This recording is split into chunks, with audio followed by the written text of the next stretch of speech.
Assalamualaikum warahmatullahi wabarakatuh. Kita masih membahas perumusan dan pengesahan Undang-Undang Dasar.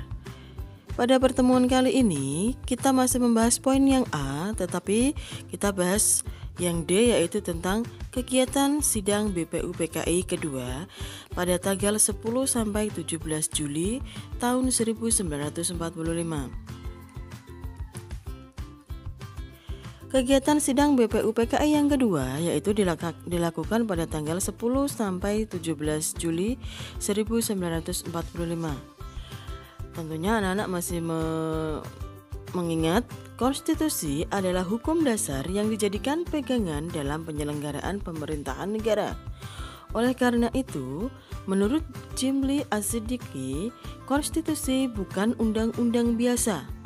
Konstitusi tidak ditetapkan oleh lembaga legislatif biasa, tetapi oleh badan khusus yang lebih tinggi kedudukannya. Dan hierarki hukum, konstitusi merupakan hukum yang paling tinggi dan fundamental sifatnya, sehingga peraturan-peraturan di bawahnya tidak boleh bertentangan dengan Undang-Undang Dasar.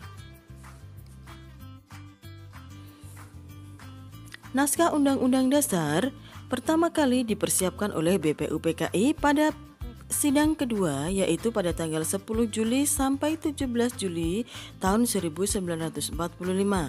Ada beberapa hal yang dibahas. Di antaranya adalah yang pertama, pada sidang BPUPKI tanggal 10 Juli tahun 1945, kegiatannya adalah pembukaan sidang.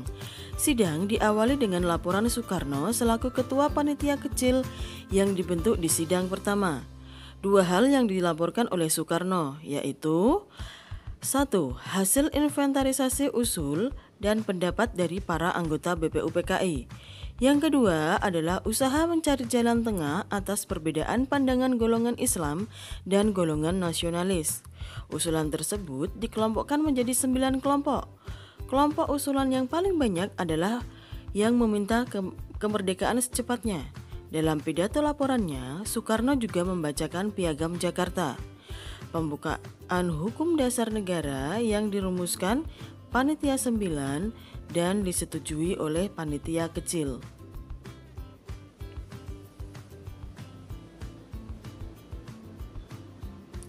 Yang kedua adalah sidang BPUPKI pada tanggal 11 Juli tahun 1945. Kegiatannya adalah setelah mendengar pandangan dan pemikiran dari 20 orang anggota, dibentuk 3 panitia kecil, yaitu yang pertama Panitia Perancang Undang-Undang Dasar, ketuanya adalah Insinyur Soekarno. Yang kedua, Panitia Perancang Keuangan dan Perekonomian, ketuanya adalah Mohatta. Yang ketiga, Panitia Perancang Pembelaan Tanah Air, ketuanya adalah Abi Kusno Cokro Sujoso.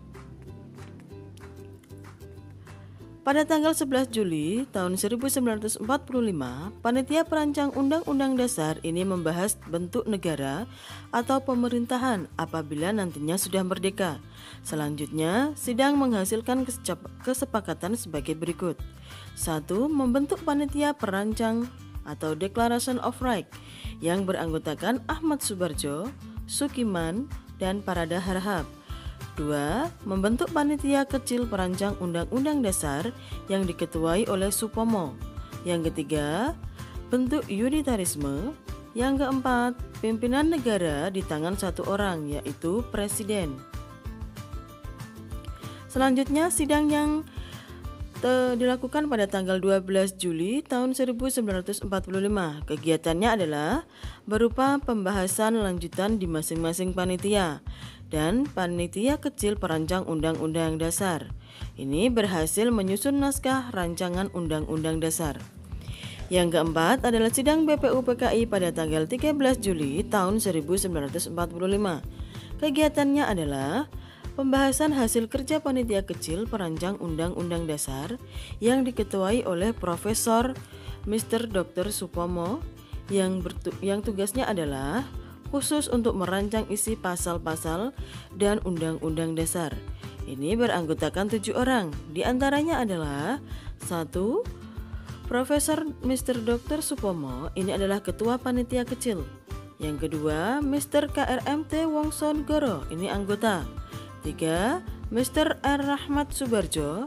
4. Mr. AA Maramis. 5. Mr. R. Panji Singgih. 6. Kiai Haji Agus Salim. 7. Dr. Sukiman Wirjo Sanjoyo. Panitia Kecil Perancang Undang-Undang Dasar pada tanggal 13 Juli tahun 1945 berhasil membahas dan menyepakati antara lain ketentuan tentang 1. Lembaga negara, 2. Bentuk negara kesatuan, 3. Sebutan istilah Majelis Permusyawaratan Rakyat. Selanjutnya dibentuk panitia penghalus bahasa rancangan undang-undang dasar tersebut. Panitia terdiri dari Husein Joyo Diningrat, Haji Agus Salim, dan Profesor Mr. Supomo. Selanjutnya, sidang BPUPKI pada tanggal 14 Juli tahun 1945. Kegiatan sidang membahas tentang rancangan akhir dari 1. Pernyataan kemerdekaan, 2. Pembukaan Piagam Jakarta yang memuat dasar negara. Yang ketiga, pasal-pasal Undang-Undang Dasar Negara yang terdiri dari 42 pasal tersebut, ada 5 pasal masuk tentang aturan peralihan dengan keadaan perang, serta 1 pasal mengenai aturan tambahan. Yang keenam adalah sidang BPUPKI pada tanggal 15 Juli tahun 1945. Kegiatan sidang tersebut pembahasan lanjutan tentang rancangan akhir Undang-Undang Dasar. Setelah Ketua Perancang Undang-Undang Dasar, Soekarno memberikan penjelasan naskah yang dihasilkan dan mendapat tanggapan dari Muhammad Hatta. Selanjutnya, Supomo sebagai Ketua Panitia Kecil Perancang Undang-Undang Dasar diberi kesempatan untuk memberikan penjelasan terhadap naskah Undang-Undang Dasar dan menjelaskan tentang betapa pentingnya memahami proses penyusunan Undang-Undang Dasar. Selanjutnya, sidang BPUPKI pada tanggal 16 Juli tahun 1945. Kegiatan sidang tersebut menyepakati hal-hal yang terkait tentang 1. Isi naskah Undang-Undang Dasar, 2. Isi usulan Panitia Perancang Keuangan dan Perekonomian. Yang ketiga, isi usulan Panitia Perancang Pembelaan Tanah Air. Kemudian pada tanggal 17 Juli tahun 1945, kegiatan sidangnya adalah penutupan sidang BPUPKI yang kedua.